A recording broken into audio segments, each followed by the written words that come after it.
Hello, welcome everybody. Chimitsua, Soksbai, Susday, how we say it in Cambodia. And Chalet is in the house. Chalet is in the house. Great to have you here tonight. Uh, I'm so excited. We're going to have a great show tonight. I have some notes. Um, I have some general things we can talk about. And then also, I thought maybe we'd top up on what's going on in the true crime as well, in particular with Delphi and Idaho 4. Um, because I just realized today something very much in common about these two. And so I'll get to that just a little bit later. Um, but I wanted to show you two new channels that I've discovered through the recommendations, however, YouTube decides that it's going to do that. So I've got them in two different tabs. Um, so let me just go ahead and share the entire screen. So I can go between the two tabs. So the first one is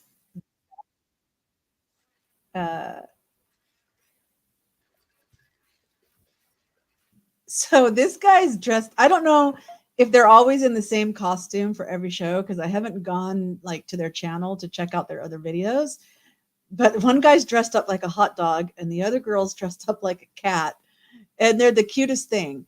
And what's interesting about them is they've only been doing true crime for like 2 or 3 months. So, Delphi's been going on for years. Idaho's been going on for years. So there's so much backstory, um, and so much of the journey that those of us that have been watching true crime for a while have been through. And oh, Lemoyne's in the house. Lemoyne's in the house. Great to have you here. Anyway, we've been following these cases. Me, for me, from when the Idaho 4 happened, I remember like it first being in the news that the crime had happened. It took about 3 or 4 days before it kind of really people started getting interested in it. Delphi, I didn't know about when it happened, but I'd say at least 6 months or so. Um, I've kind of caught up on. Well, I remember when they arrested Richard Allen, um, and so that's actually been maybe a year. Be right back. Have to check something real fast. All right. Um, and so anyway, we've got this really cute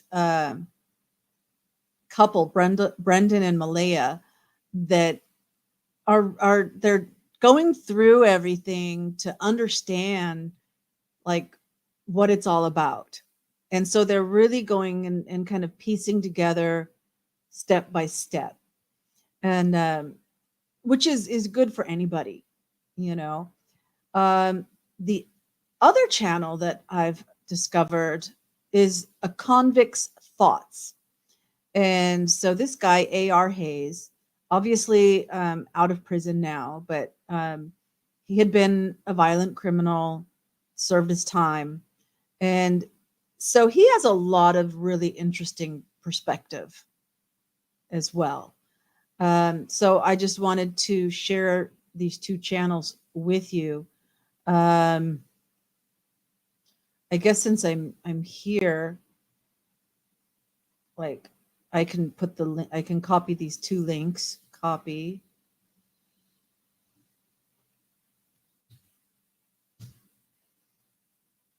This one.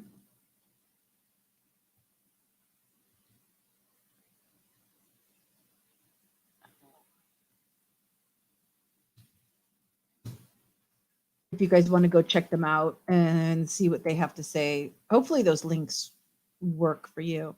Because I didn't do them from share, and I noticed that the links have the word watch in them, but I think that if they don't work, you can. I've mentioned the names, right? So it should be all right. Um, Okay, so I was just trying to debate on if I wanted to try and search another channel for you guys. Let me do that. There's one more I want to talk about. So you guys all know Mob Crew, right? Um, and one of the guests that Mob Crew has on a lot is this guy named Steve, who's former law enforcement. Um, I think I was watching it yesterday. I was going through some praise songs because I did get copyright, not strike, but copyright claim. So it says that in some countries the power praise isn't going to be available. Okay, Mr. Steve. So this guy, Ruckus Rocks, actually had Steve on, and there you see I was watching Lemoyne's video. Um,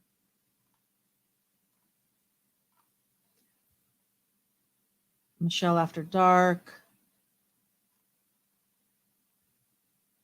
True Crime Rep. Okay, this is him. So let me copy his as well. And what he has done here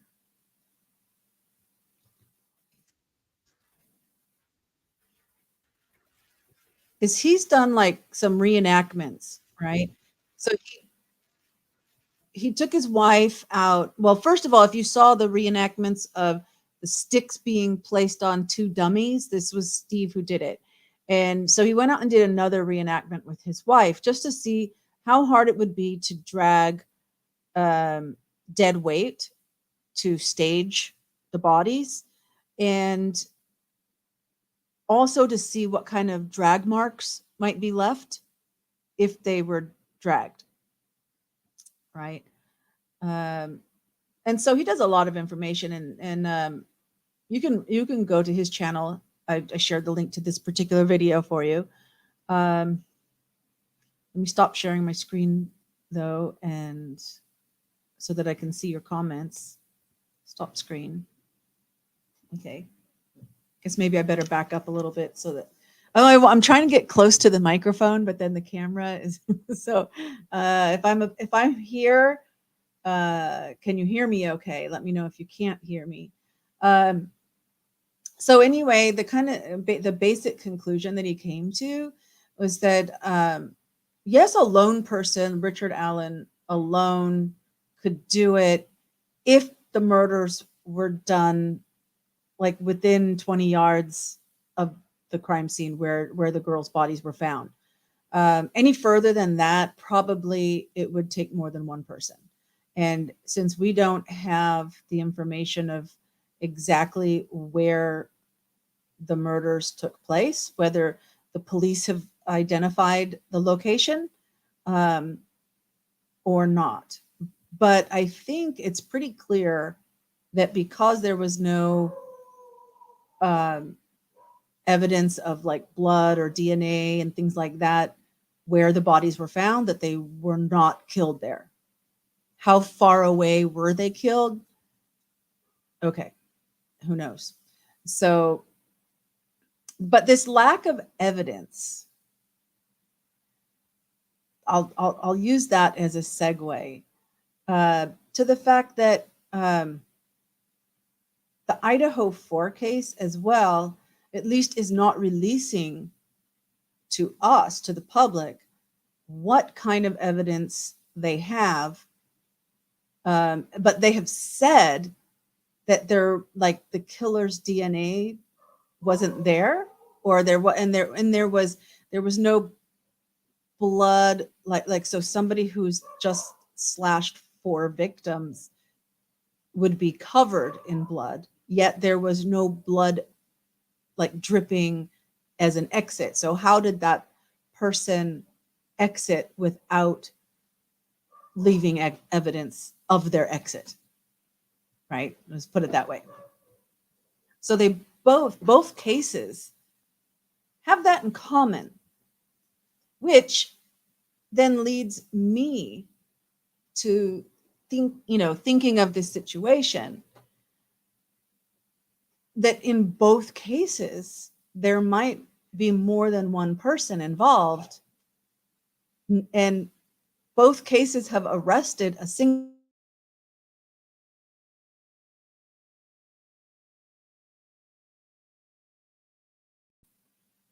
Okay, back again. It probably froze for you for just a second. So the in particular the Delphi case, um, the police have admitted some, that some of what the prosecution said was in their motion, that yeah, they were covering some stuff up. They were lying about some things, in their probable cause in order to arrest Richard Allen.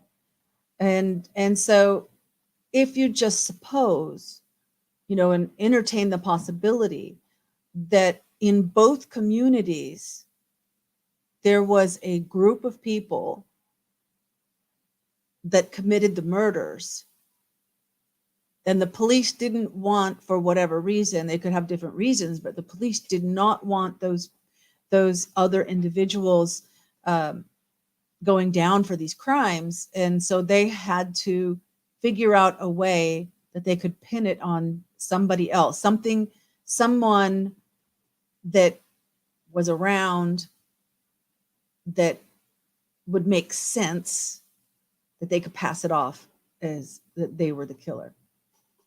Um, it's an interesting possibility. And someone else had a very, very interesting theory. Um, I should go back and find them too, because I think they only had like 800, 500 or 800 viewers. But they're and I left a comment. I said, because I said I'd like to know what you think now, because it was like 11 months since they made the video, and like, how did YouTube put a video in my recommendations that was from 11 months ago? Yeah, I really don't understand, how YouTube chooses what it promotes and what it doesn't. And it was about the Idaho 4.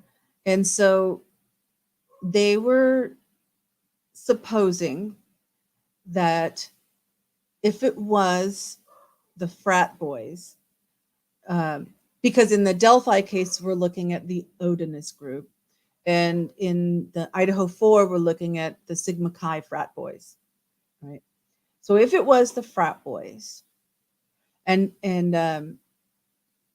if they had gone, um, well, you know what, this might have been the hot dog and kitty cat girl, because they were also going over like all the old Reddit. Was it Reddit or no 4chan? All the 4chan stuff that where somebody really described, like a week after the murders, described how they were done by the Sigma Chi frat boys and why it was done, and everything between Ethan and Xana that had gone on. And even Maddie had said words to the roid guy, um, but that they could have put clothes on after, right? And because I've always thought they've got a hazmat, like either a hazmat suit or whatever. They've got clothes on covering them while they're doing the murders, and then just taking them off. And somebody mentioned, what if they had, for example, a hazmat suit or a painting suit, that they put on after? I thought, well, that's an interesting idea.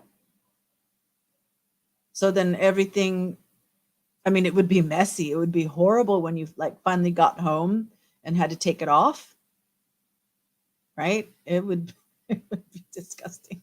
And blood congeals pretty quickly as well. So it wouldn't be so fluid anymore. It would be all congealed and sticky. Ugh, it would be horrible. But it was an interesting thought. Might not have happened that way. Whether it was a single person or a group of people, could they have put something over them? Then the hot dog guy and the kitty girl, they did mention the guy, the police cam that were interviewing the 3 or 4 guys on the street below the house, um, that you can see in the shadow some people running, like they're wearing black, and they're running in the direction from the Idaho 4 house to the Sigma Chi house. They're running in that direction.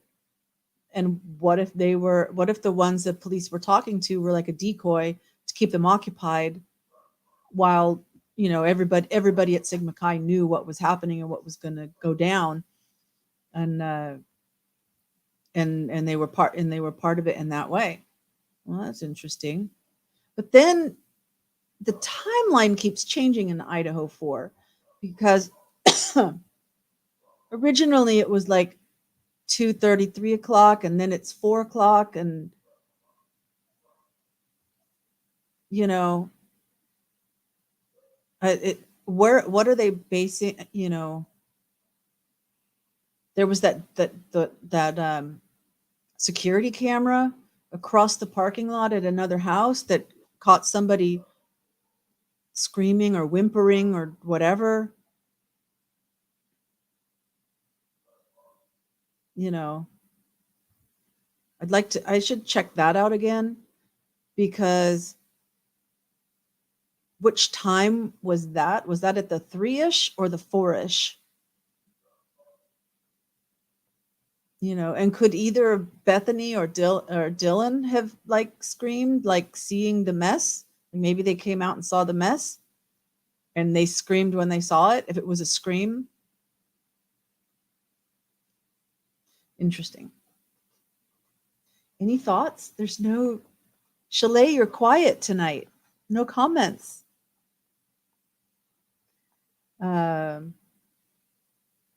So in Delphi, the big news in the last week was the leaked crime scene photos.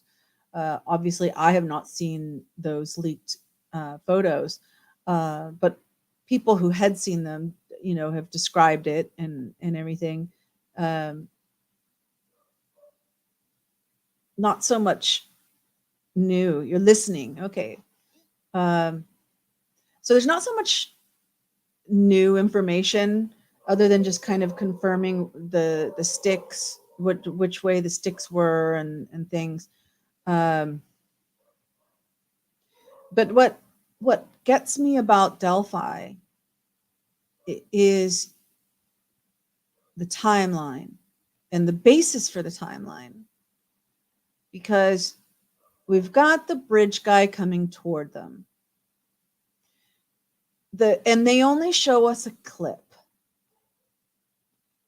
So I think this is a case that you know very little about. Okay. I didn't know that much about it before either, but it's fishy. And I think it's when the cases are fishy, that's what tends to get the true crime community all interested and fixated on them. And so many times, if the police would just release more information than they do, I mean, of course, it's criminology 101, or that you don't release all the information because you need to keep some things back that only the killer would know. All right. However, the fact that they just do like this total blackout doesn't follow that. There is more information that they could share, especially when people start going off in all these like Oh, but they'll go a whole theory based on a premise, and then maybe that premise, they could just say, you know what, that premise is wrong, because if they just say it's wrong, or they change the story. Exactly. um, One thing I just heard today in somebody's video, like I said, you saw, I watched lots of videos today. um, one thing that I saw that had like changed with the defense's motion, or I might have said prosecution earlier. Prosecution filed the probable cause. Defense filed the motion for a Franks hearing. Um, so with the defense's motion, Abby was dressed in Libby's clothes, um, and they described the clothes differently than when the police said what they were last wearing, meaning one was jeans and one was sweatpants. And I think the description of the girls when they were missing and hadn't been found yet, what they were last wearing, I think that one said the sweatpants, that Libby was wearing a tie-dye t-shirt that was fringed and sweatpants with black lettering on them.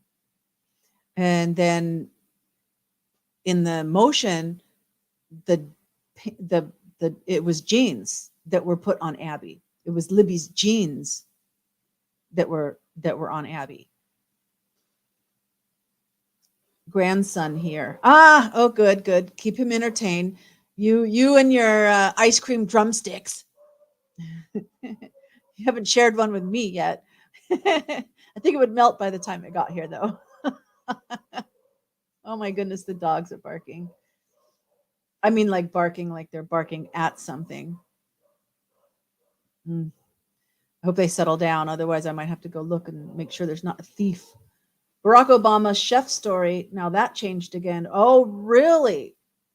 I know the chef was out waterboarding on a pond or something in the back of the house or whatever, and died, and it was suspicious.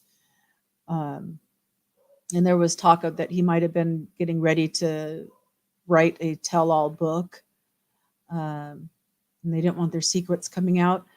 Anyway, back to Delphi. So the timeline. We're talking about the timeline.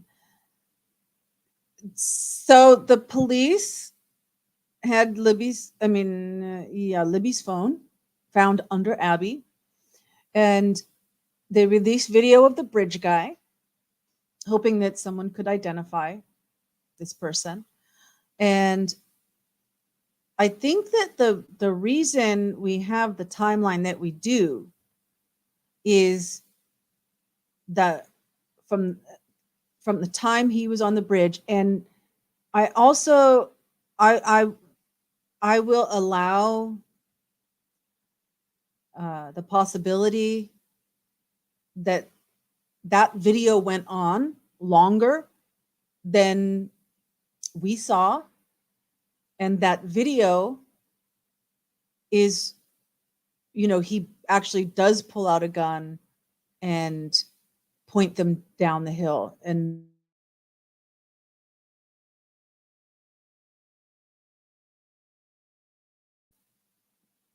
okay, they released the voice from that video, like further along in the video, where maybe she didn't want to hold the phone in a way that looked like she was recording.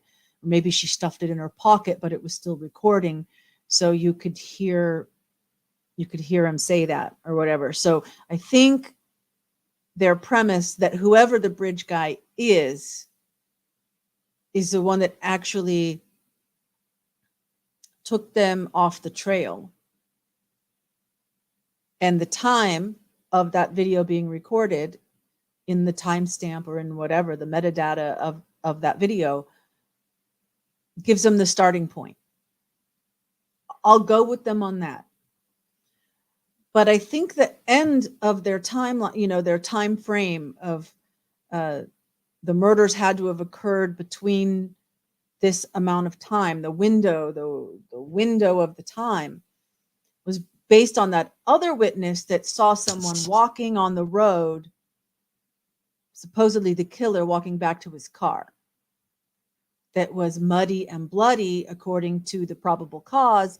But the defense in their motion said that they can't find bloody in the actual witness testimony that they've received as part of discovery. It only says muddy, not muddy and bloody. So if that person that was walking on the road was not the killer, then that window of time, is not right. They could have been walked down the hill and handed off to somebody else, or put somewhere, locked in a shed or something, and then murdered in the evening, staged in the evening, where they were then found the next morning or afternoon or whatever time the next day that they were found. That would be a possibility. So I'm real curious of how solid their murder window is, because then you've got everybody making their assumptions. Well, if Richard Allen did it and he did it alone, then there was only this amount of time frame. Could he have killed them and staged them and gotten out of there in that time frame? But what if that isn't the time frame? And what about, did they do the body temperature calculation and figure with the ambient temperature and how cold it was that night, or how much of a window of their, because if they were killed at 3:00 in the afternoon, or if they were killed at midnight, that's 9 hours. Is that right? 7, no, wait, 7, 8, 9, 10, 11, 12, that 5 hours, or if they were killed at 2:00 in the morning, that's 7 hours. So that, they might be able to narrow down the time of death between the afternoon or the middle of the night. They might not be able to get it within 30 minutes or even within 1 or 2 hours, but within 5 or 7 hours. I think medical examiners these days can figure that out. If someone hasn't been in a refrigerator or in a room with a heater on, or something that was done to actually disguise the time of death. If it was just a natural ambient temperature of the surroundings, then they should be able to get it closer. So I would be interested in that. Like I say, if I was a juror on that jury, I would want to know that. And if the police couldn't answer that, then I'm starting to have doubt. They could answer it solidly. Great. Okay. That was the window. If they can't, I have doubts. So until I know, then the possibility is still there, right? That they could have been murdered in the night. Now, the thing that I really get stuck on, and let me give you one example. I did a community post. I made like a little picture and then posted it. I don't think it's got any likes. I don't know if anyone's viewed it or not. But the F on the tree. All right. Some people think it looks like an F. Some people don't. The people that don't think it looks like an F are usually saying somebody's bloody hand could have touched the tree to make that mark. Okay. Let's run with that. Somebody's bloody hand, they had to lean up against the tree and they left that mark. Where's the rest of the blood? Are we forgetting that there is no blood anywhere in that crime scene except for that F? And I think there was some on Libby, but it was like dropped on her, I believe, splattered on her. There was none that was like from her injury. You slash someone's throat and there is not a drop of blood. So if you have a lone wolf person, a serial killer,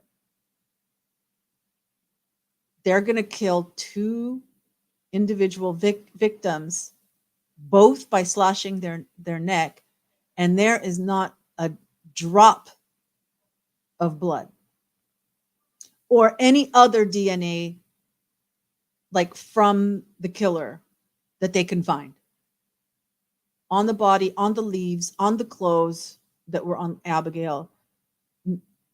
There's none. Well, that, I mean, for me, for the tree alone, that blows that out of the water. How could somebody have blood on their hand, lean up against the tree, but there's no blood anywhere else? So I think it had to have been painted on. Is it not complete? Maybe they got disturbed. Maybe it was dark and they thought they got it all the way, but it wasn't as complete as they thought that it was. You know, so I think the F on the tree, whoever did it on purpose. That brings you back to Brad Holder and his like little painting. And I didn't see the staged picture. Apparently there was a photograph of women in the same kind of position that he like staged a photograph. They probably weren't really dead, but they looked like, and I think it was before the murders happened. Do you know if the carotid artery was cut or not? I don't know, and I don't think that information was specific in the motion. And I don't think there were any other injuries. There hasn't even been any mention of sexual assault as well. You know, so yet that in and of itself is quite interesting. You put together Brad Holder's image of somebody hanging from a tree upside down. The same way, if you are a hunter and you've killed a deer, you hang it up to drain the blood. Now, you probably don't have a bucket that you're putting it into. But in any case, even if any of that was done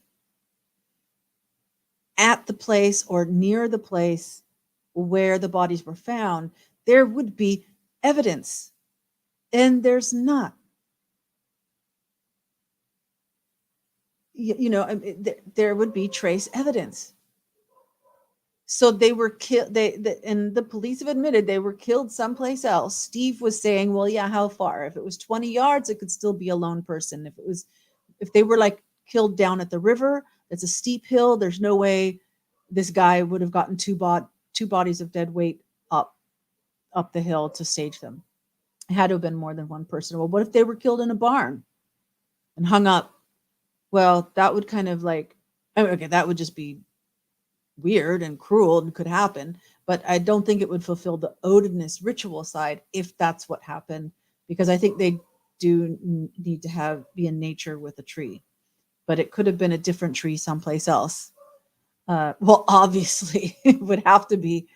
I don't see them being killed in the river and washed and the blood washed away. It's possible. It's possible. If somebody was not actually doing an odinous ritual, then yes, I could see them being killed in the river until everything washed away. But then again, one person wouldn't have gotten them back up the hill, got the clothes back on one. They might have been planning to put clothes on both of them, couldn't remember which one was wearing which clothes, and got clothes on one, and then it's like, no, this is too much. but it seems the way that Libby was staged a little bit differently. And that's another thing with the sticks. The way that the person or the people that have actually seen it, and then some people have made some revised stick drawings, and the person who saw it was like, okay, yeah, this is right. I think they were making the same symbol on both of them, but maybe one stick rolled a little bit or something, right? You could have even had a critter come, like let's say they were killed in that time window in the afternoon. A critter could have come and kind of nosed away one of the branches a little bit. There's more to the story, that's for certain. Absolutely. Absolutely, Chalet. You know, so much I could talk about with that. So the trace evidence, the F tree, the timeline basis, lack of evidence. Yep. And so then now, of course, the big bombshell that happened a few days ago was that there was a scheduled court hearing, and both of the defense lawyers left the case. Lemoyne says, I have seen a windpipe that has been cut and the tongue stuffed into the windpipe. Gross. With little to very little blood. I also, from what you have said, it seems like the crime scene was staged. Yes. And it was definitely staged. The one girl was nude and her head was near like a tree, and then her left arm was up pointing toward the tree. Almost, I'm not sure if it said it was touching the tree or just. That's the tree that had the F painted in blood. Then the sticks were very. The word is that, or the defense in their motion says that they were placed as runes, and that's why they think it's a particular Odinist group. And Brad Holder was a member of this Odinist group, as well as Masons, and his son had been dating Abby for a while. I'm not sure if they were still dating, and they were only like 12 and 13, so that's kind of sus right there. But anyway, now an interesting thing. So the Odinist group that Brad Holder was supposedly a part of was one of the prominent members of the group is a man named Patrick Westfall. And Patrick Westfall, so he's like, so both of them, Brad Holder and Patrick Westfall, are named in the motion. That's why we're talking about them, because the defense is saying that they were involved in some way, right? So Patrick Westfall has come out, and he's actually gone on a channel called Delphi After Dark, which is someone who lives in Indiana and has been covering this like from the beginning. And so there's a couple of interviews with Patrick Westfall since he was named after the motion. So you can hear exactly what he says defending himself. And one of the things that sticks out to me, because either he's involved and he's lying, or he's not involved, right? It's kind of like one of the two. One of the things that stood out to me is that he was talking about that Brad Holder had was still in that a probate. There's a stage before probate, and then there's probate, which is like you're on probation, right, to become a full-fledged member. And he did something or said something, or there was, because the defense motion says there was a falling out. So Delphi After Dark guy said, well, what was the falling out about? What happened? And I don't think Patrick Westfall came out and said exactly what it was, but that Brad Holder did something or said something that the entire group did not like.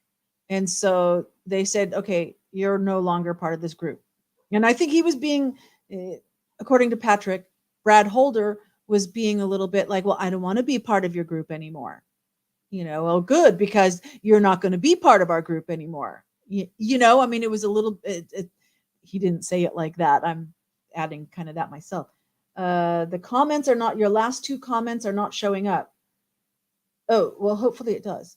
Wonder if the F on the tree was really the runic letter Fehu, which stands for cattle and or wealth. It seems that the victims were treated like cattle. I think you're onto something there. And yes, I think it was named as Fehu, and then the other one was began with an A. It's the F. In fact, it's interesting because in the defense motion, they name the runes, all right, that they believe that they're the tree as well as the sticks. And they say the sticks were the F that's pointing down. Whereas when you see the tree, it looks more like the F that's pointing up instead of the F that's pointing down.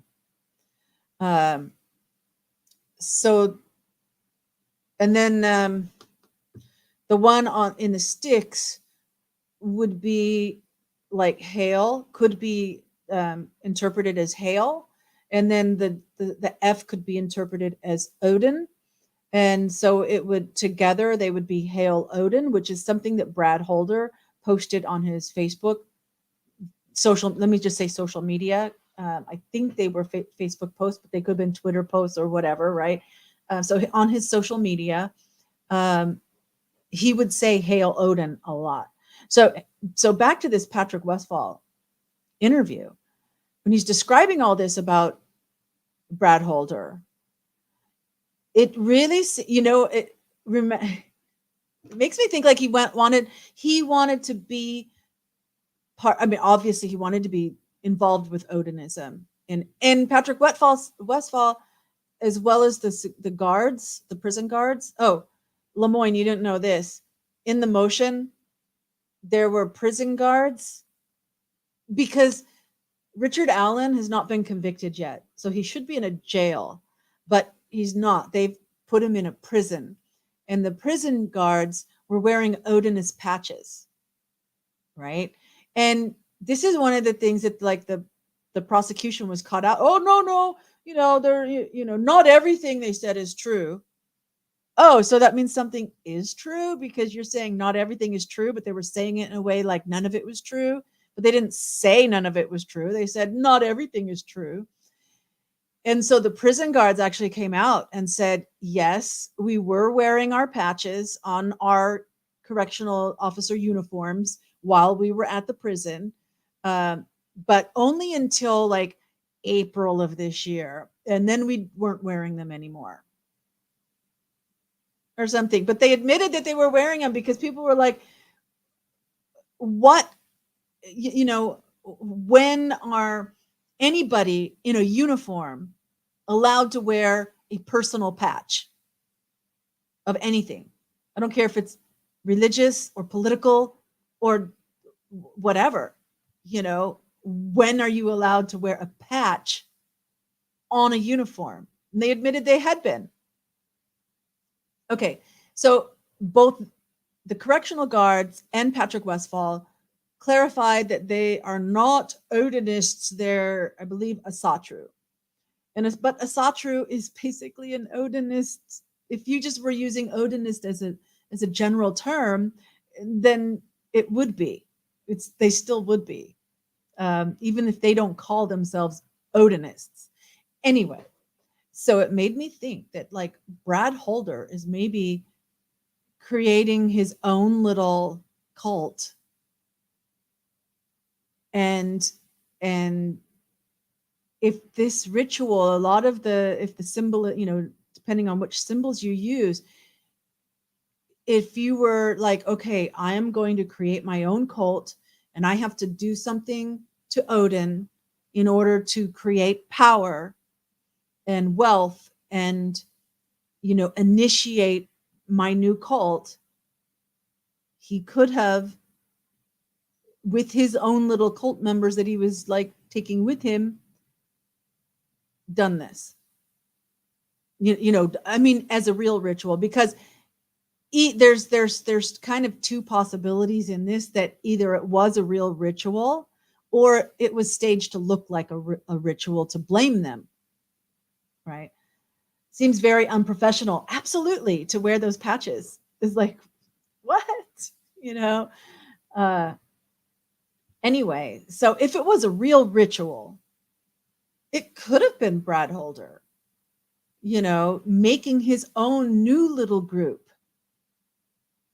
And then the other one, I mean, if Patrick Westphal isn't lying, right? He could be lying, because he could be, right? If he's not lying and he's not part of it, then maybe it's, oh, I know one of the things that was in the video today that was a very interesting thing. Okay. So it was talking about Kevin Kline. So Lemoyne, there's so many layers to Delphi. This is why true crime gets fixated. Before they arrested Richard Allen, which was like years after, okay, we're talking, these murders happened, I believe, February 13th in the afternoon, or if it was after midnight on the February 14th of like 2017. Okay. And then Richard Allen was just arrested in like the last year. Odinism is one of the common religions that white nationalist groups imprison. This is true. Yes. Yes. And so maybe those correctional officers were like saying, oh, don't try to shank us because we're one of you or whatever. But of course, the defense was saying that they were possibly, if Richard Allen is a fall guy to protect them from going down, then they're watching over him and could potentially harm him if they feel that he was going to become a liability. Then they could just kill him or allow him to be killed or whatever, turn their backs on something while somebody else kills them, kills him. Okay. But this, so Kevin Kline, no, wait, Keegan Kline. So it turns out that Abigail, remember, who was dating Brad Holder's son, who was a teenager but a little bit older, she was online with somebody and arranged to meet that person in this park on that day. Okay. Police did their investigation on, electronically, and found out that this account was a catfishing account. It was an account that had a fake picture of somebody that had no idea their picture had been taken and used for this purpose, right? And so it was a younger man, a male model. And the guy that really made the account was Keegan Kline. Keegan Kline is what you would imagine an incel, an involuntarily celibate person living in the basement online all the time. I mean, he was very overweight. He was very greasy looking. But he lived with his father. And so what this person I was watching said, and this is the one that I asked him, I'd like an update now that all this new defense motion stuff came out, because he's going on the assumption that Richard Allen, the police arrested the correct man, and how he might have ended up there at the bridge. And I think that his logic is very good and would still apply to maybe somebody like Brad Holder. Okay. So what he said was that this Keegan Kline was probably also living on the dark web, right? And he's probably catfishing and getting young women to show themselves or whatever, and then taking those pictures and trading them on the dark web for maybe other pictures that he really wants or something, right? That kind of stuff, that kind of trading goes on the dark web. And that because he had set up to meet the girls, and the girls apparently, like, there's a picture of Abby, that Libby takes a picture of Abby standing on the bridge alone, right? And they apparently maybe sent that to Kagan Klein, but thinking they were sending it to this young guy because they were being catfished, right? And then this guy, and then Keegan Klein puts that on the dark web. And so this person's supposition is that Richard Allen then saw the picture and goes, oh my gosh, that's just up the road. These girls are expecting to meet somebody. They're alone. I can rush over there and have an opportunity. He was saying, like, he probably had been fantasizing this situation. Yeah, it is disgusting, Chalet, that this stuff is going on right now as we speak, since he saw, so if Kagan Klein put that image sent to him immediately on the dark web in real time, and then somebody, Richard Allen or Brad Holder or someone else, saw that picture on the dark web, knew that it was, oh my gosh, they're there right now. If I hurry, I can get them.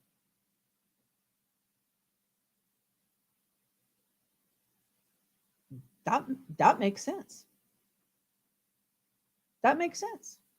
And so in that case, Kagan Klein really is, when he's arrested and charged with other things right now. I think his father may have died, because he was saying the only other person in the house is my father, and that would have access to my computer and this account, and nobody, my father didn't do it. And so then people are saying, well, his father kind of looks like Bridge Guy too. Maybe it's Brad Holder looks like Bridge Guy. Richard Allen looks like Bridge Guy. The father looks like Bridge Guy, and then all of this happened on, the bodies were found on the private property side of the river. They were hiking in this park, but just over the river, there was some private property. And so they were looking at that guy, and he's since died. But what I want to know, was he involved in all this Odinism stuff at all? Was he close to Brad Holder at all? Could he have allowed something to happen on his property? Or could he have been involved with it? Could he? I don't know. Interesting. So all these thoughts have been going through my mind. And when it comes to the Idaho 4, kind of the most recent thing legally that's happened was that the defense filed an 8th request for discovery, and I don't think they're saying, okay, you've given us some, but you're leaving out something, give us more. I think they've been saying, we need discovery. Please give it to us. Don't get anything. Second time, we need discovery. Come on. And they have filed for the 8th time. Why isn't the police giving them the discovery? That's suspect right there with the Idaho 4 case. And again, the lack of evidence. That's one of the things in common with the Delphi case. There was no trace evidence. And as far as we know, there was no trace evidence. The police have not admitted to having any trace evidence against Brian Kohberger, except for a fingerprint on the sheath. It didn't have any other fingerprints on it. So that's weird, because if it was his normal sheath, he would be handling it all the time. There would be all kinds of fingerprints on it. And I don't even think it was a bloody fingerprint. I think it was just a latent fingerprint, that had been left on it. So that's a weird mystery. Other than that, but they say themselves, the police have not fabricated the evidence yet. What, right? Because there is no evidence to fabricate. I mean, they're just, and then the timeline is weird with that one too. Um, the frat boys being suspect, people coming out and saying it was them, and but then nothing else really. But they're cleared, but the police don't ever say how they cleared somebody. Well, they were here at this time, or they were there. I mean, unless someone's having an affair with someone and you want to protect them, but it's a very small college town. They were just in like the top 10 or something of universities in the nation, or on some list in the U.S. The university and the police, I think, very much were interested in protecting the reputation of the university town. And if it was the Greek life, Sigma Chi fraternity that was involved, then that could really, really, really send shockwaves through that university, and parents would most likely start pulling their kids out. No doubt, if that was discovered to be true. I mean, maybe some parents are like, well, my kids aren't involved in Greek life, so it doesn't really matter. But yet, if you're concerned about your son or daughter attending a university where there are frat boys that are having this kind of behavior, and now at this point that everyone was involved in covering it up, that university would be done. Brian Kohberger may have orchestrated the murders, but he did not have an active role in it. This is true. This is possible as well. I was thinking about this today as well, that he was, because originally I was thinking his interest in serial killers could have led him, because he put out, oh, if you're a serial killer, please, well, I think he just said criminal, but his interest was really in serial killers, and he would say, oh, I'm doing research, you'll remain anonymous, but I want to understand how you think, if you're willing to talk to me. And now he was working on his master's. So he got his bachelor's degree. Now he's working. No, wait, he got his master's already. He was working on his PhD, I believe. And so who's to say he didn't find a serial killer that would say, you want to know? You want to really know? Come along with me. Because you're not going to say anything, because then you're going to be implicated in being there and aiding and abetting. So you want to see? Come along. I could see that happening with the personality of Brian Kohberger. But now the frat boy thing is like looking a lot stronger. And if what was in the Reddit is true, if somebody could have just made all that up, maybe they didn't like the frat boys and they just made it all up, right? It's possible. But what part of investigation, led by the police, led by law enforcement, looked into them and because if I'm investigating a case, I'm going to see that Reddit too.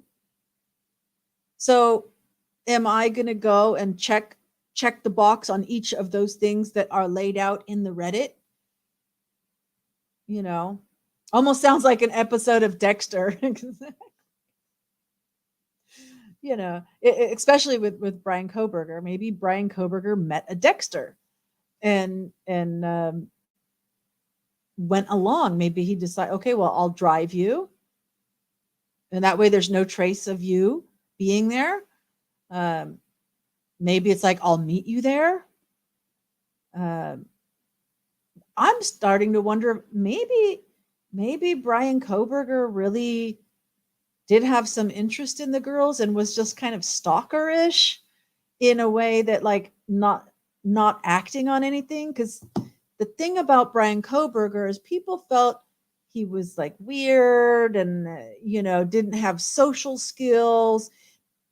And I give credit to this convict thoughts guy that he there have been no reports of him having violent tendencies. Not one. Socially awkward, yes. Violent, no. And one thing that I had forgotten that he brought up, because he hadn't followed the Idaho 4 at all, and so he's like kind of digging into it fresh as well, if I recall him saying. Um, and I'd forgotten that one of the victims, and I don't remember which one, but I think it was either Maddie or is Kaylee the other one. One of them was unrecognizable and had been stabbed or slashed more than 50 times, 53, 54 times. That's not just, Xana, and I had a fight with Xana and Ethan as frat boys, and I'm gonna kill them. And Maddie said something too. She was talking shit, so we're gonna take her out too. And oops, Kaylee just happens to be there, so we're gonna, we can't leave any witnesses, because then we've got Dylan and Bethany, who, for all we know, were involved. And maybe Brian was just looking to buy drugs, because there's like a whole were drugs being done in the house. Maybe that's why Brian was there. He was like looking for the right time to be able to get the drugs, But somebody slashing that many times and making someone unrecognizable, that's a lot of personal aggression.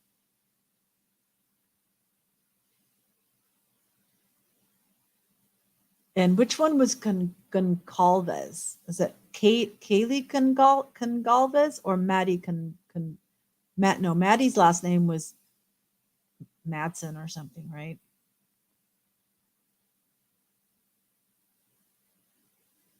Unless it was dark and you go into Maddie's room. But Maddie was laying closest, and then Kaylee was next to the wall. Maybe she just fought more. Even if you just fought more, once you got them down, you're not going to. I mean, that's literally overkill. Have they said anything about Brian Koberger's IQ? I come across inmates that were so smart they could not understand social mores. Yeah, I think he does. I mean, yeah, I think he's got a high IQ. I don't know how high, but I think it's above average. And that's why he's working on his PhD.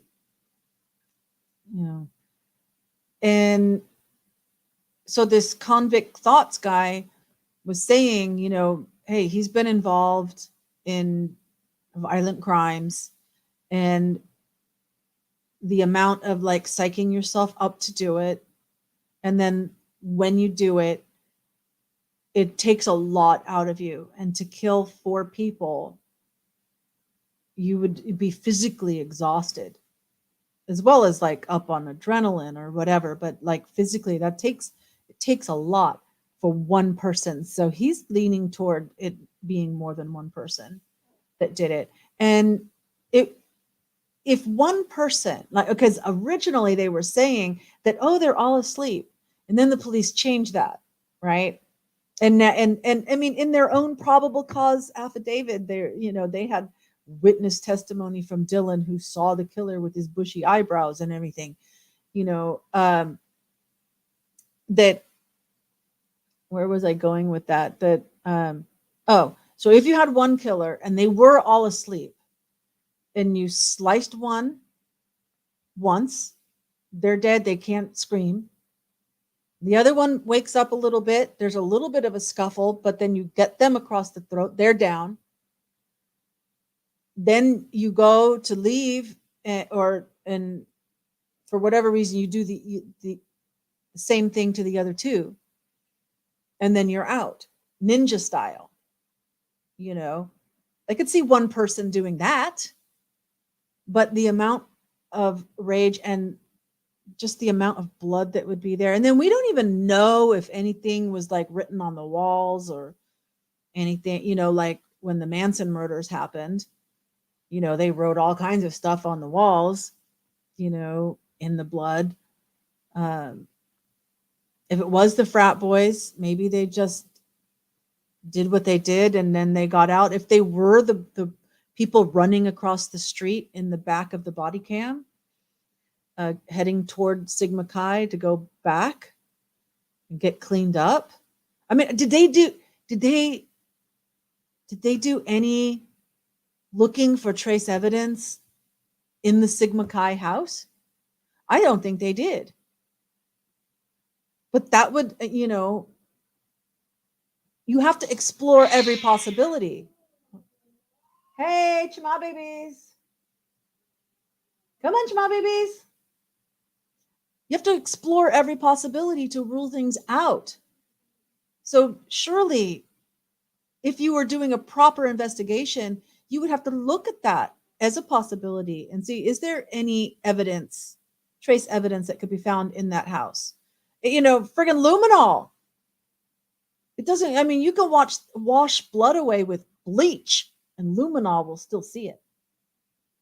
People scream with a cut throat. It's not a sound. It's a sound you don't forget. Yeah. You have to take out a lung to keep them from screaming. That would be like a real gurgling kind of thing. I had chickens. I think we mentioned that before. I love the chickens and everything. But I wanted to make sure that I had the skill that if I ever needed to provide for myself, that I would be able to kill and pluck and cook a chicken. And this was after my marriage ended and I was with somebody else. And they had the bright idea to like shoot the chicken first, like in the head or something. And I'm like, well, I don't know they grew up on a farm. All right. As far as I know, you're supposed to like just chop them at the neck. And then, sometimes they run around and everything. Anyway, it didn't work out so well. And it was not, it was not good for the chicken, and it was wrong doing it that way, Anyway, I have that experience. I'm trying to think if there was any gurgling with that. Yeah. And so Lemoyne, to your point though, as well as screaming with the throat cut in whatever kind of horrific sound that makes, the two other people in the house that are admittedly in the house were admittedly in the house would have heard all this. There's no way with what we know about it, about the conditions, and the circumstances of how they were killed. I mean, one of them, I think they were saying about Xana that she put up one hell of a fight. There's no way that oh, I thought maybe it was a party or this or that. No, you would know that people are being killed. It would wake yeah, oh yeah, it would wake people up. Absolutely. I mean, and like I said, there's an exterior security cam on a house across the parking lot that picked up sounds. What time was that? I have to look that up. What time was that camera? And what exactly what, because there was like maybe the dog maybe got picked up on it. And was it only whimpering? Because here I got a problem with only whimpering and no other noises, because I think there would have been a lot of other noises in addition to just the whimpering. You know. Anyway, that's my thoughts. Yeah. I mean, unless we wanted to change to a different subject. You guys want to talk about anything else, or do you have any of your own thoughts about these cases or other cases? I think I've kind of said all my piece, at least on the aspects that we have discussed so far. The things that really stick with me is where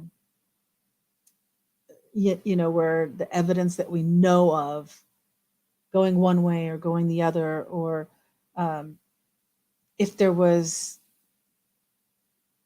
we knew that it was this way or this way, and it would lead, but they don't give us any information, and then that leads to people just trying to.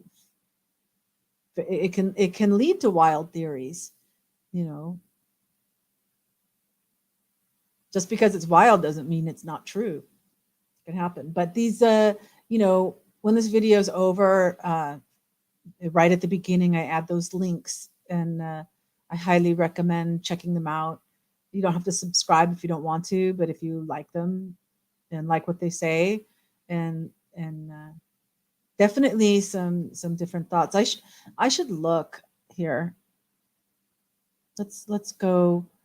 I'll find that other guy. Okay, so there's them. Because it was just today.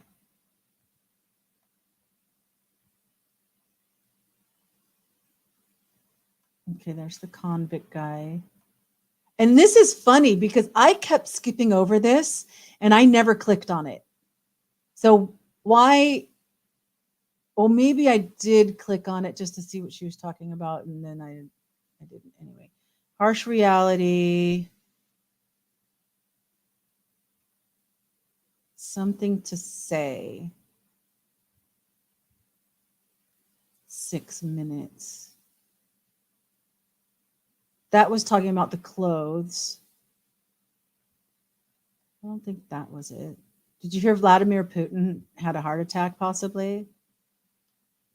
And this guy I hadn't heard from in a long time, Charlton. So it's like, this is his last video from a year ago. And so I wrote a comment, hey, are you still around? What's going on? There's Mabel. Same thing I wrote that I missed her. This is Mike Warnke. And then where in the world is Juliet? She hasn't posted in like 2 years or something. It's like, where are you?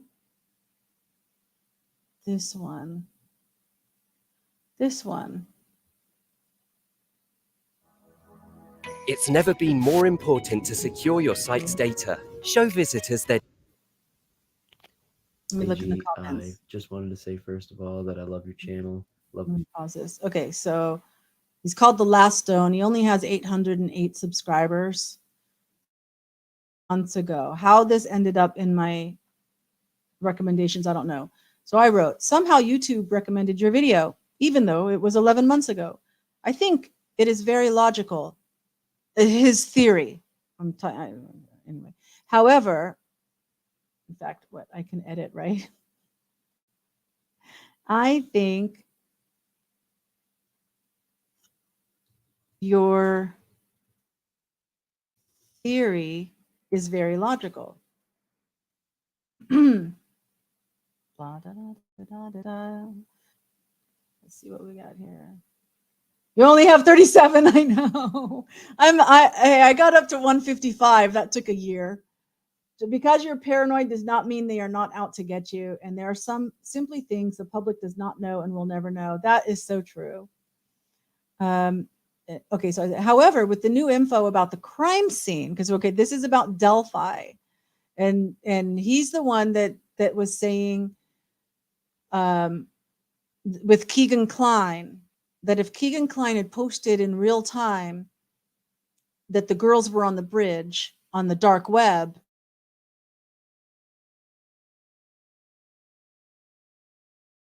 and get them and to enact the fantasy that he had already had, right? And so that's his theory.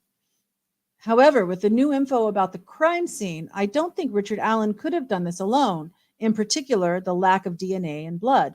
Therefore, what if R.A., Richard Allen, was working with someone? Or what if someone else saw the post exactly as you described and took the opportunity while R.A. really was just taking a walk?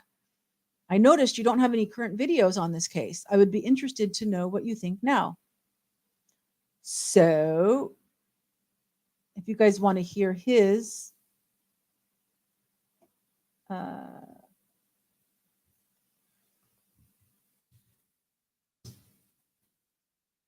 you go. He doesn't have a lot to say. Whatever. Stop screen. Yeah. You know what? Speaking of subs, I went on to my Facebook page. I went on and I've got over 1,000. I think it was 1,500 friends. A lot of it, and I'd say 1,000 of them are like people I could like, yes, I know, yes, I know, yes, I know. So I posted a link to my channel. Well, this is when I made my little promo, my little promo thing about the different shows on the different days of the week. And so I shared that link and I said, okay, guys, I got 1,500, whatever number, friends. I could really use your help. Please subscribe to my YouTube channel. Not one new subscriber after that. Unbelievable. I'm very picky who I friend on Facebook. Yes, I know. And I've done so much traveling. I know people from traveling. I know people from the US. I know people from my childhood. I know people from different stages in my life. And then coming into Cambodia. And then I did a lot of couch surfing in the early days. I mean, as far as hosting couch surfing. And so a lot of them, which I can like totally recognize. Oh gosh, the dogs are barking again as if there's something they're barking at. You never know if it's like a stray dog or somebody's approaching the property, right? Anyway, and then I was a teacher at a university, and so a lot of people I knew from that. So then, but then it's like it was getting a lot, and people that are want to stay in touch with or whatever, but I didn't feel like having every student on the. So I created a second, a second page, same account, but a second, page that then I would direct more acquaintances to that one, as opposed to Facebook. And I really haven't accepted many new people because I don't really use Facebook like every day. I used to like really stay up like on the birthdays because I like people to just to wish me happy birthday. So therefore, I live by the golden rule. So I do that back. Okay, I was just listening. So I have an Airbnb room and that's downstairs. And so I heard the door into the house open and close, and so I had to listen for a minute to make sure that like, okay, then their bedroom door open, so it was them coming in. Anyway, so yeah, I get a lot of, well, not a lot, but sometimes I get requests that they're scams, they're scammy people. Obviously I don't accept them. I know a lot of people just accept and accept everybody that sends a request, and I'm not like that for sure. But I really do. I've met so many people.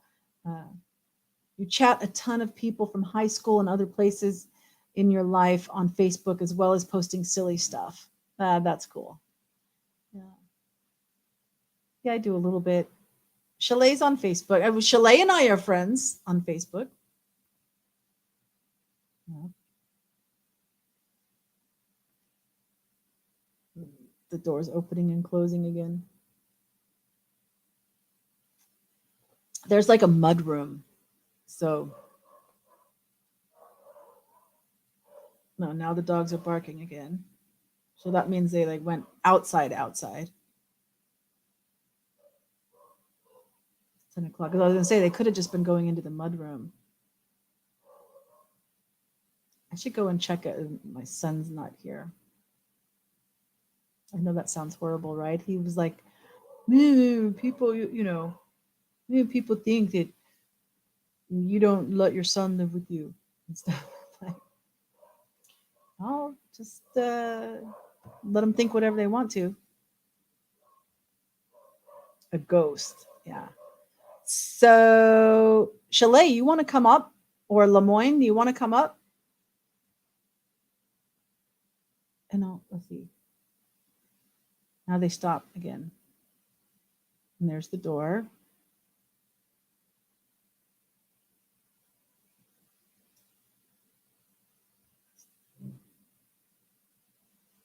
Okay, so they must have just forgot something out on their motorcycle.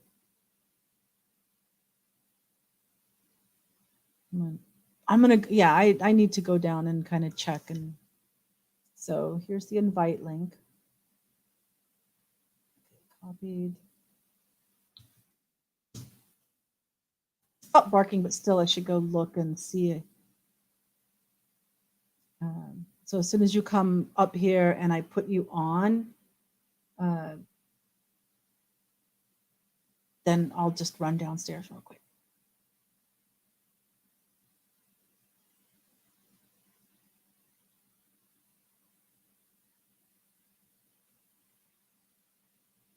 Too busy chasing after your grandson. Okay. Lemoyne's gonna hold down the fort for me. Okay. So just chit chat. 2 minutes.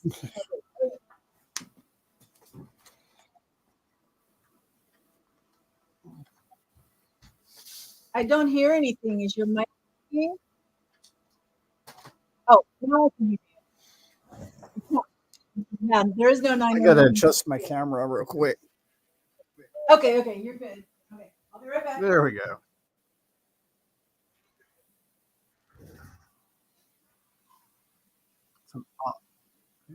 Got some awesome lag.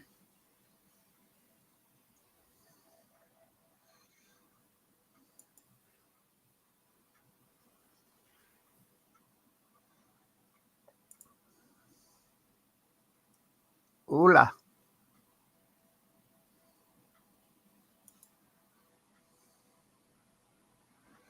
So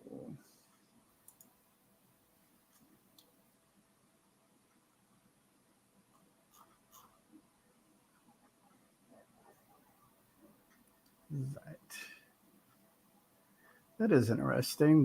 This time when I clicked on the SteamYard thing, it popped it up in a new window. It didn't direct me away from YouTube. That was interesting. The first couple times I did it, it just completely took me to a new site. It's rather interesting.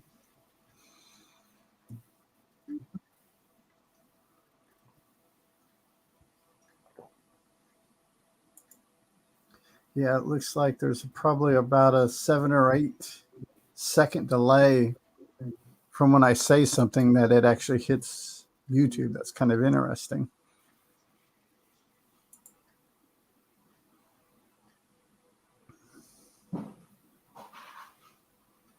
So yeah. But now, actually, I'm going to take this opportunity real quick and rotate some laundry real quick. I'll be back.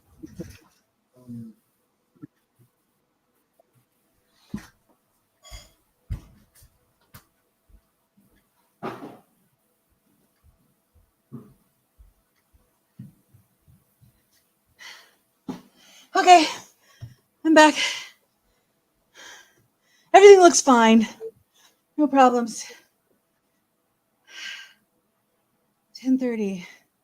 So an hour and a half. Okay. That's good. Looks like Lemoyne disappeared too, huh? Long time. Oh, it's been on. Yeah, but we had a lot to talk about.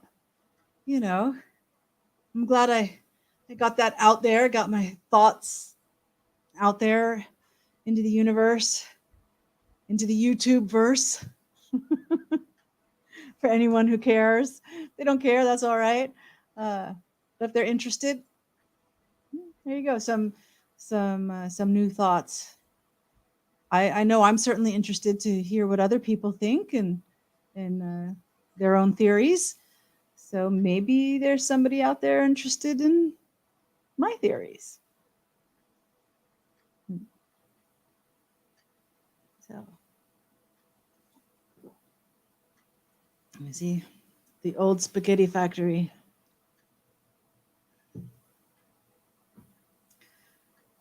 Spumoni. I need some spumoni ice cream. You know, we talked about ice cream. Oh, there we go. We talked about ice cream before. Like a pint of Ben and Jerry's is like $10 here. I don't know. What's it like in the US? Is it that much? I seem to think like the importing of it costs a lot. No, not me. I'm back. No, nobody wants to listen to me. Here we go. I'm back. All righty. Yeah. So how's your chickens? Oh, they're doing great. My leghorn started laying, so and missed all my brown eggs. We get one little white egg. I always love the Araucana because you never know. Well, until they start laying, you never know what color egg. They could be pink, they could be blue, they could be white, they could be yellow, they could be green. But for anybody listening, they will only lay one color of it. Each chicken will only lay one color, but you never know what color that's going to be until they start laying. Leg bars are the same way. We had some a leg bar, and coyotes got them, but the leg bars are the same way. They're kind of like they're like a medium egg. Mm-hmm.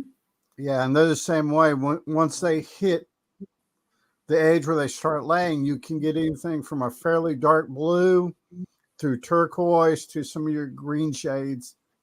Mm-hmm. Not quite what? Oh dear. Not quite chickens? Not. Oh, I mean, I don't know what Chalet's talking about. Chalet, you have to be more specific.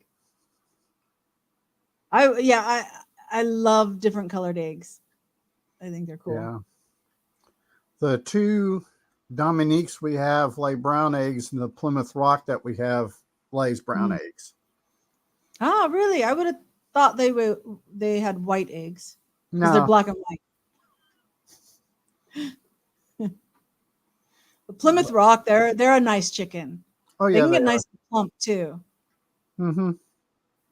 I think the Araucana are more like they're more svelte. Yeah. Streamline, you know. But those Plymouth Rocks, so they get round. Maybe that's why they're called Plymouth Rocks. Well, it's my understanding, and I've never looked it up, but from what I've been told from locals, that any of your chickens that have like rock in their name, like Barred Rock or Plymouth Rock, are all breeds. Their parent breed of the Dominiques. Aha, interesting. Yeah. And it's other chickens they bred with that come up with, your Plymouth Rock and your Barred Rock.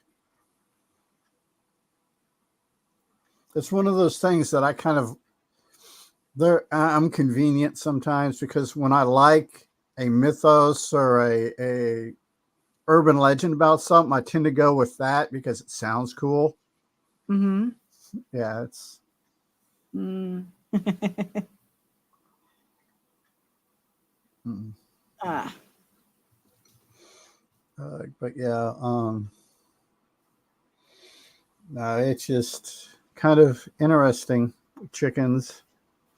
Well, the leghorn does not like other like cardinals and blue jays and stuff, because where I throw the scratch and stuff out, she will go in and get and sit under I got a bunch of yopon shrubs, and she'll get in there and wait for the cardinals and stuff to land, and she'll charge out at them. Then she'll go back around and hide back in the yopons. Oh, that's funny. Maybe Yeah. they learned that behavior from them, from watching the Blue Jays and stuff. Yeah. Because they kind of do dive bombs. You know? Yeah. But yeah, she's and let's see. Last night when I was out with them, they're all out in front, and the crows started crowing. They all just froze and were completely still, which is weird for a chicken, for about 5 or 10 seconds. Then they went back right eating. after you said the word froze. Wait a second. You said the crows, they all froze. And Yeah. then you froze right after you said that. So pick up again from that point in your story, because you're okay now. Yeah, no, the chickens will listen to the crows, and I don't know what the chickens are hearing or what information's being relayed to them, but sometimes they'll stop what they're doing and haul ass back to the coop and go hide in the coop, and about 10 out of 10 times within 3 or 4 minutes, I'll see a hawk fly over or something like that. A hawk or one of the eagles or something like that fly over. So there is communicate. The crows are communicating something. We just don't understand the language. Wow. That's interesting. Yeah, but crows are great alarms, just like blue jays can be great alarms. We have magpies out here. We have a lot of magpies. I think it's the same family. Yeah, I think they're all kinfolk. Yeah. But yeah, it's interesting. I have a question about the SteamYard thing. Okay. I was looking at like their paid subscriptions. Yeah. For doing like one stream like this a month, would you consider it worth the money even for the lower tier? Probably not. Yeah. I think you still access everything, Mm-hmm. you know, the same way I am. Mm-hmm. And even because I'm streaming through YouTube, Mm-hmm. right? YouTube has my video. So I'll get like a little message that says I've used up my 50 megabytes of storage in StreamYard. I don't care. Yeah. I'm not storing what. Yeah. It's on YouTube. It's there, you know. Yeah. So because I don't worry about that. Yeah, because I want to try to do at least like one stream a month, live stream, meet and greet, AMA type thing. Yeah. And I was looking at it, and if I did like you stream, pretty much everything. So I can. I can't decide on one topic. Yeah, and the cost for you would be worth it. I'm on the lowest tier. I pay a monthly $16.99 or something. I don't know. Yeah, and that, to me, that if I was into doing the live stream on my own channel, it would be well worth it.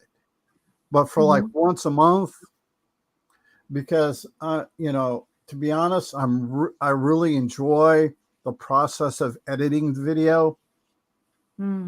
That's just for me to dissect it, pull it back together, rearrange ideas and thoughts within it and stuff. To me, that's fun. I enjoy that a lot for some reason. My Well, then wife, you should keep doing it.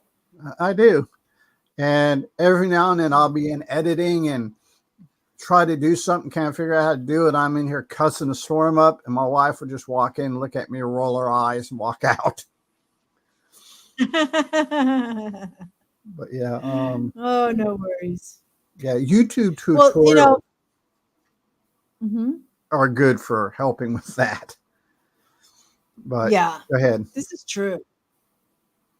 I even used YouTube for my refrigerator once was making some noise, and they said something like really simple, like 9 times out of 10 it's something simple. So check this, and I checked it, and it worked, and it stopped making the noise, and I was just like, cool. Yeah. Oh, but I was going to ask. I had this on my list for a couple of weeks, but I just hadn't had a chance, and this is a good time. My mom was trying to send some money by Zelle, Zelle. Yeah. Cash App. And Yeah.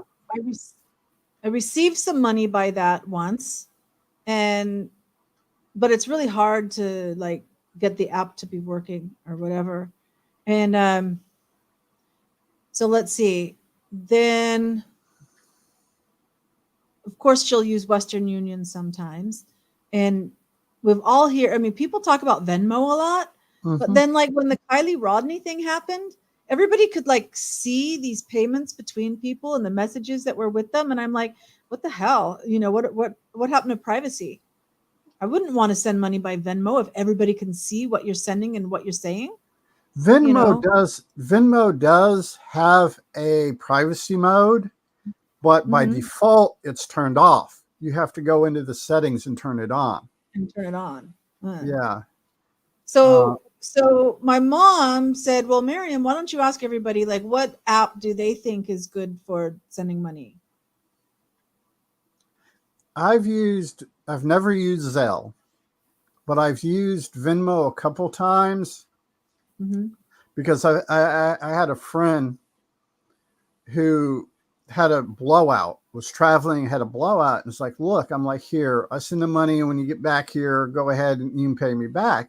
And I've used it probably in the last 5 years, about 2, maybe 3 times for emergencies like that, but I've never used it on any kind of regular basis. So yeah, but yeah. Is there any other app that you think is good, or say? I mean, because she's like concerned about safety. My wife will do odd jobs in the summer for a friend of ours who runs a eBay business, and how he pays her is through PayPal. She has a PayPal account. And all he does is deposit money into the PayPal account, and she accesses it on her side. I don't know anything other than that. It's something you'd have to do your own research on, but that's how. That's, Chalet, are you agreeing with PayPal, or do you have any other apps that you would trust? We can keep talking because then she's got it right. Yeah, and how's that ice cream drumstick? I'm gonna come over there and take it away from him. No. Cash App. Okay, and that's the name of one. It's called Cash App. I think I've heard of that. Okay. Well, I will pass this information on to my mother. But yeah, no. Now, like I said, most of the online stuff I do, I've got a credit card, not really a credit card. I have an account at my bank in which when I go to buy stuff, I'll move money from one account into that account. and use the card, use the ATM card for that in case it gets hacked or, you know, there's a card, you know, the card reader's been compromised. Just a minute. Hey, come on, babies. What's this?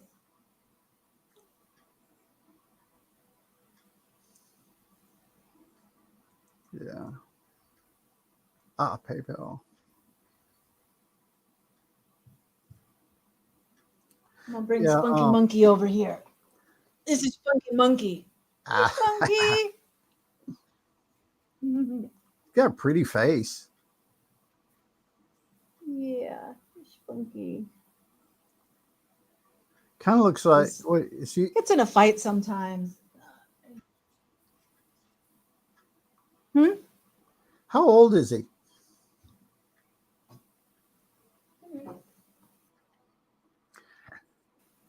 There we go.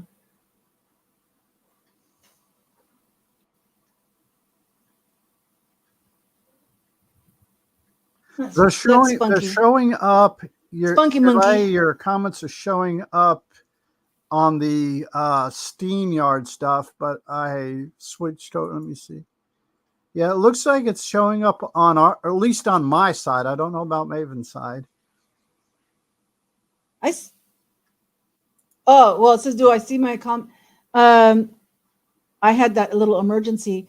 So, like recently, you said yes, Cash App. Okay, there we go. Yes, PayPal. And then you asked, do you see my comments? My comments are not all showing up. Never mind, you just didn't read them. LOL. Okay. Yeah, I had a little cat emergency happen. Was getting ready to read them. Oh, I see. There's a kitty. Yeah, that's Mr. Houdini. He's doing his Hello, Mr. Houdini. Yeah, Hello, Houdini. It's like these aren't the normal noises coming out of this box. Yeah. Hello, Mr. Houdini. We love cats. Chalet has a cat that's blind and deaf, both. And she's got another cat. She's got two cats, I think, and a dog. And then there's like, being in Florida, she's like next to the water, and there's like dolphins that come up. I think once there was a manatee that came, and all kinds of birds like egrets and whatever. Manatees are some of She's got videos. Animals. I know. Look, manatees are the only animal in nature that are so chilled out that alligators don't mess with them. Wow, I didn't know that. That's cool. I was reading a thing. No, I was watching a thing on Net Geo on it. It was talking about that because they are just so chilled out and they have basically no defense that because of the way they are, just no predators like mess with them. That's weird. I wonder if they like emit some kind of scent, or if it's just a frequency thing, maybe. It might be. But yeah, there's just, you know, some of the footage they showed were like manatees giving gators like rides across, you know, like big areas of salt water. Gator get up on their back and they'll swim them across, and gator get off, and like a ferry service. Oh my gosh. They are just some of the neatest animals on the planet. Wow. I might have to like look for that, like for a video of that. That sounds so cool. Yeah, they are. They're just chill. They're just yeah. I don't like alligators. Kind of scare me. Alligators don't bother me. Then again, I live in East Texas, and we have alligators like a lot of people have weeds. So that's, you know, it's one of those things. I imagine Chalet in Florida knows about gators. Yeah, she must. Yeah. You gotta Well, protect the little ones. yeah. Well, Protect those grandbabies. the whole Gulf Coast is just like Gatorland. Oh yeah. But, Yeah. Yeah. Louisiana, all the way from Florida to Louisiana. Well, yeah. and into like Houston, Texas, like the border with Texas. Yeah. Sea cow. Yes, they're also called a sea cow. Yep. But yeah, no, like our state park here, once or twice during the summer, they got to close down the swimming area and redo the stuff that got dropped in the lake because gators get in and they'll just kind of pop up in the middle of the swimming area.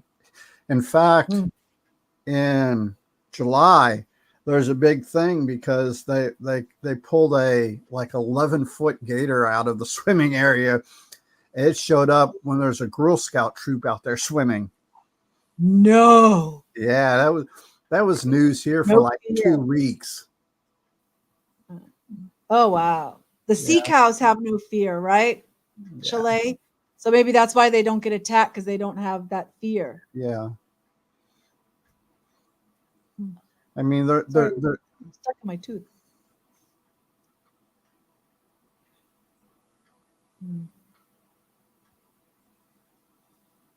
Yeah, they say animals can sense fear. yeah.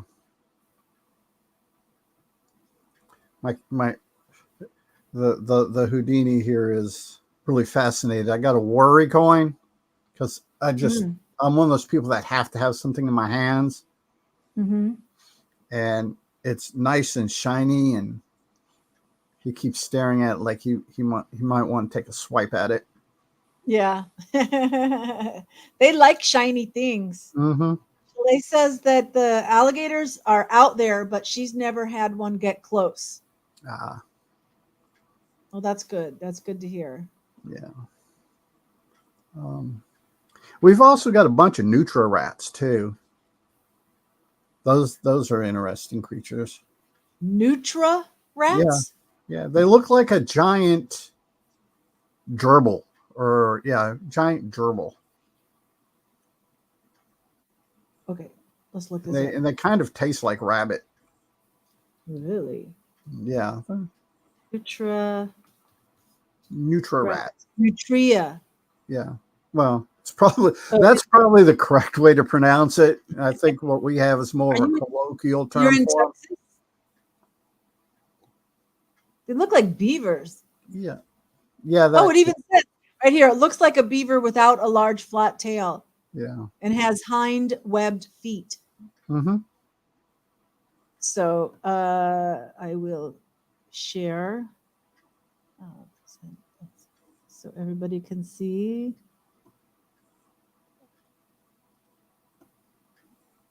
Oh, wait, okay, good. We automatically went to the side. Yeah. So there you go. Yeah. No, I never made the beaver connection. To me, because they have a normal tail. To me, they always kind of look like gerbils. Yeah, I can see that. Yeah. But they also remind me of the marmoset.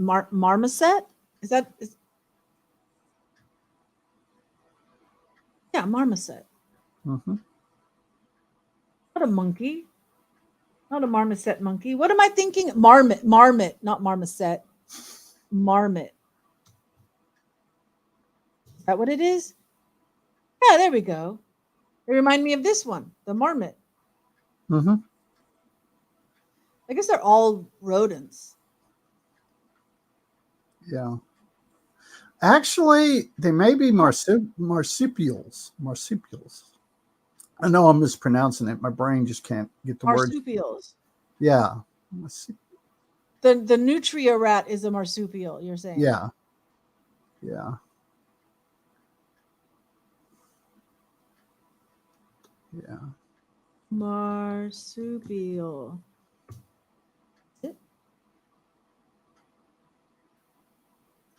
Is a nutria a marsupial? Nothing is saying that.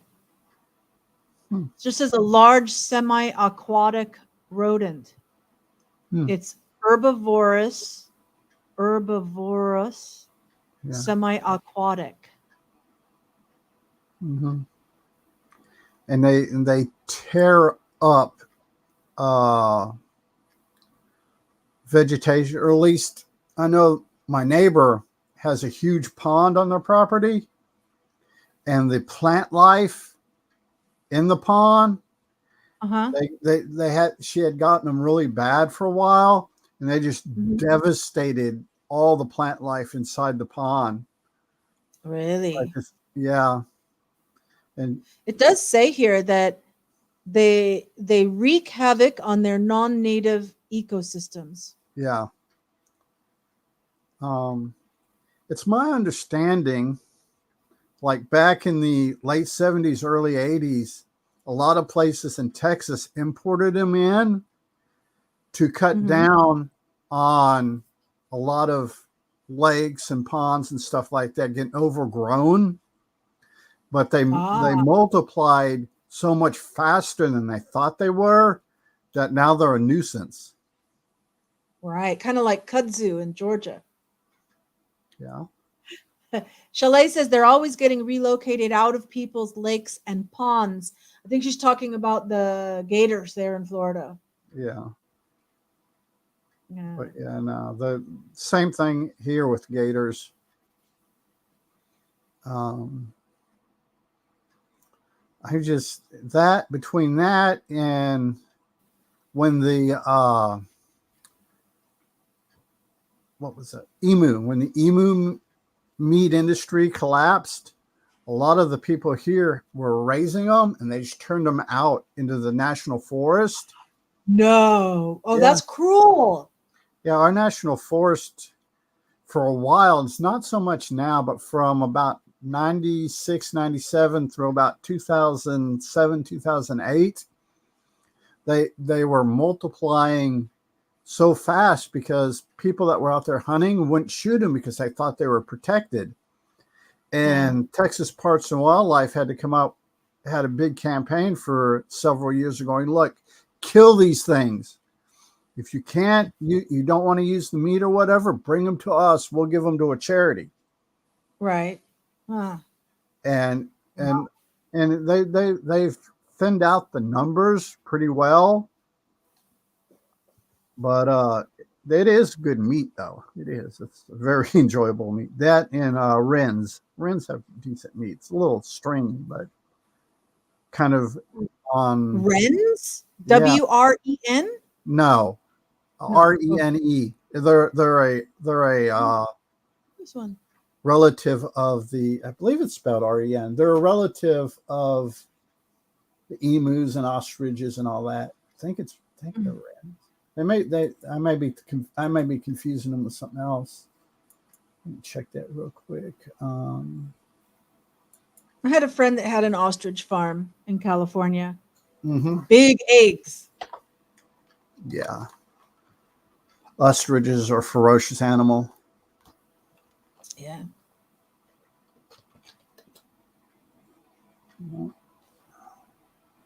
Got a picture with one of them. That photo shoot. You don't know Lemoyne, but Chalet knows that I was a trophy queen for NASCAR and decided to do like a calendar. And so, of course, some of the pictures are like with race cars and Harley Davidsons and a SR-71 Blackbird. Yeah. But there's also a couple of months that were at my friend's ostrich farm. So I'm like in this silky nighty thing Mm-hmm. that like on a bearskin rug in front of a fireplace. And Yeah. then one of them like in like Daisy Duke kind of thing, like cut off shorts and a nice little sleeveless blouse like thing, standing in front of an ostrich Yeah. and at his farm. Makes me think amazing thing. So did you find this one? Yes, I completely had the wrong animal. It's Rheas, RHEAS. Ah, Yeah, I don't. that comes up in crossword puzzles sometimes. I don't know. I do not know where I got stuck on Wren at. I don't know. Mm. Because the bird wren, WREN, Yeah, that's little. yeah, That's it's tiny. a little bird and it's pretty. It's They're supposed to be very musical too. yeah. No, I just like the because the top is dark and the bottom is light colored. I just like that the way nature contrasts them as far as Mm. their color scheme goes. Mm. Are they able to fly? I would think so. I don't know for sure. Because I could see that camouflage, that something from the air, you're going to blend with the ground with the darkness, dark And top. And then if you're in the air, the white underneath would like yeah, camouflage you. it blend them into the clouds and what have you. Yeah. Of course, maybe the coloring evolved and then or adapted. I'm a big fan of adaptation Yeah, more than evolution. yeah. Yeah. Well, in a lot of ways, it goes hand in hand because if an obstacle is placed in front of a species, they will adapt to that obstacle and eventually get to the point of either evolving where the obstacle is not very big anymore or they die out. One, you know. Mm-hmm. So yeah, that's. Let me see. But I have to say, I believe in some kind of creation in that maybe there were like, I don't know, because it's kind of like in the Hebrew Bible in Genesis, Mm-hmm. it's actually like when God made the world, it's actually remade the world. Mm-hmm. And so you have to wonder if, like when we had, every culture thinks of, has a flood story, Mm-hmm. right? So there probably was some kind of flood, but were there other eras, you know? Well, And then maybe, and there could have been like let's say the horse or a dog, they've got like pedigree kind of stuff going back, right? mm-hmm. And then all the breeds like split. Yeah, they came from a common ancestor. Oh, If back again. that So makes then any. all the different breeds like split, Mm-hmm. and so maybe that's where the creation in Genesis is, with that original species that then split off, but I wouldn't call that evolution. Yeah, yeah. Well, the thing is, oh, you disappeared.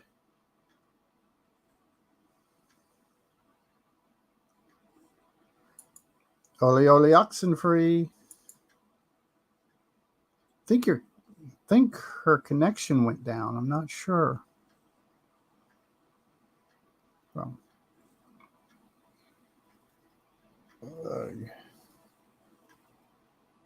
wonder something. Yeah, I think she did. I think her connection did go down. Let's see what else do we got going.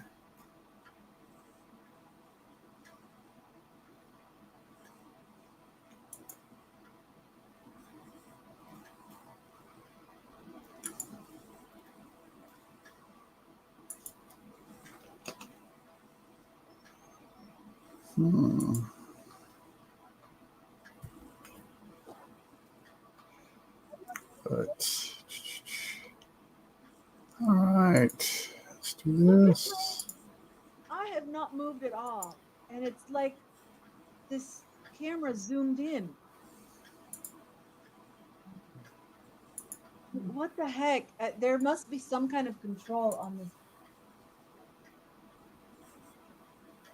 Oh, now I'm echoing. Not echoing on this side. Are you hearing me at the same time my lips are moving? Yeah. Okay. I don't. Oh, I know why there's an. I know. Stop. That's. Stop. Okay. I had opened the YouTube tab of the live stream so that I could put a note in. I'm coming back in. Hang on. Yeah. Right.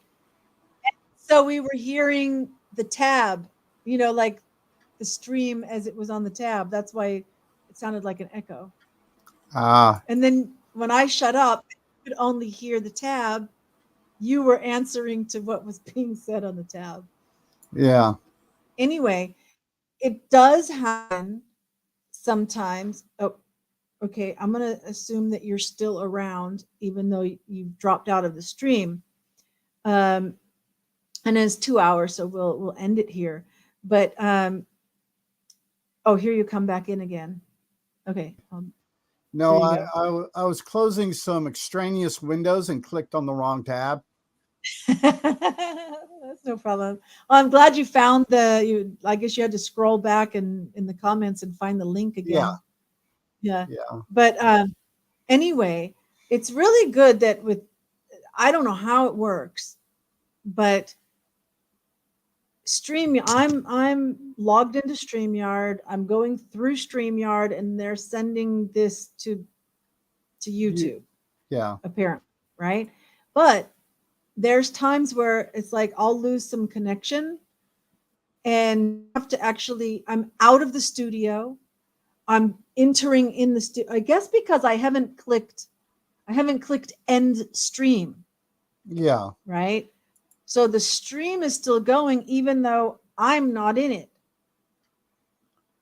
I imagine Right? it. Like if I lose connection and I have to actually come back into the stream. Yeah. And but Chalet knows that it hasn't happened in a long time. But it can. So when you're on StreamYard, just so that you know, if you kind of get kicked out, Yeah. that it's still going on YouTube. So that's why I opened the tab, because I was going to go in and write a comment on YouTube to say, "Oh, I'm here. Just hang on. I'll be right back." Yeah. There you go again. But yeah, StreamYard seems like it's acting more like a proxy, that everything comes into StreamYard, then it puts it together and puts it over to the YouTube. But yeah, it's technology. Though right before she cut out, there was a sound to video issue. So maybe something in the nether out there that's messing with it. Don't know.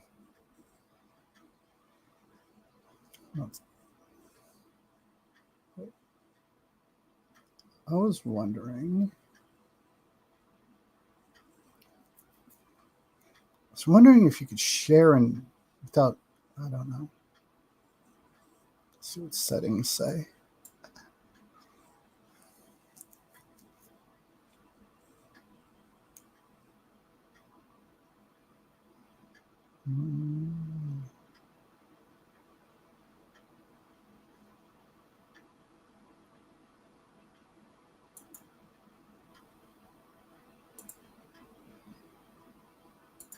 So, think she may be coming back. It's all good. Okay. So thank you for hanging in there. But I guess maybe that's our signal to end it for tonight. And then I'm gonna have to play with this camera or something. It's like it keeps zooming in and zooming in and zooming in all the time. Mm-hmm. and I don't know. Does it have an autofocus? Maybe I can back it out some, Yeah. as I would prefer that. But well, we Mhm. had fun tonight. I think we rambled about lots of stuff. Yeah, it's And, enjoyable. Tomorrow night is Gen X, Mm-hmm. so I'll read some more of my book, and Cool. we'll just ramble about Gen X from there. Yep. Sounds like a good plan. Looks like you froze up. Oh, I almost heard you, Lemoyne. I said it sounds like a good plan. But all right. Well, I know Rambling. you want to say good evening to everybody, and but I'm going to go ahead and end it since there's like these technical difficulties Yeah. happening. Chalet, thanks. Oh, I think. You're back. Okay, we're both back. Yeah. So we could back in time to say goodnight before it like cuts out again. You know, Yeah. God bless everybody, and love you all. Thank you so much for joining me tonight, and hope you had fun. I hope you learned something. I hope, you know, until tomorrow, if I see you, if you both are free, Mm-hmm. then anybody else. So Yeah. good night. Peace.